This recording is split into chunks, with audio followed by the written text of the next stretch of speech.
একজন রাজমিস্ত্রি একজন স্যানিটারি মিস্ত্রির কি ভুল ধরে আপনারা একটু দেখেন। দেখেন ভাই, স্যানিটারি মিস্ত্রি যে ভূত না হয় তোর কাজ কি করে দেখেন, মাথার উপরে শাওয়ার লাগাইছে, আবার এখানে শাওয়ার লাগাইছে। আচ্ছা, আপনারা কি ফাস্টফুডের বাথরুমের মধ্যে জীবনে কখনো মাথার উপরে শাওয়ার দেখছেন? দেখলে অবশ্যই কমেন্ট বক্সে জানাবেন। আপনারা যারা স্যানিটারি মিস্ত্রি আছেন, আপনাদের কাছে আমার প্রশ্ন। এই যে রাজমিস্ত্রি ভাই, তুমি কি জানো একজন বাড়ির মালিক যদি সিলিংয়ে শাওয়ার নিতে চায় সিলিংয়ে লাগাতে পারবে, তারপরে ওয়ালে লাগাতে চাইলে ওয়ালে লাগাতে পারবে। এই জন্য সেই মিস্ত্রি ভাই হয়তো 2টা পয়েন্ট করে দিয়েছে। এটা হচ্ছে বাড়িওয়ালার পছন্দ মতো কাজগুলো করে দিয়েছে। তারপরে 5 ফুট বাথরুমে যে সিলিংয়ে শাওয়ার হয় না, এটা কে বলছে?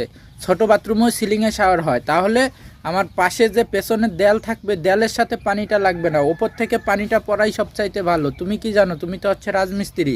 তুমি কি স্যানিটারি কাজের বিষয়ে কিছু বোঝো? তুমি স্যানিটারি মিস্ত্রি ভুল ধরতে চাইছো কেন? তুমি তো অন্য মানুষের কাজের ভিতরে তুমি গিয়া ভিডিও করো মিয়া, আবার বড় বড় লেকচার ছাড়ো। হ্যাঁ।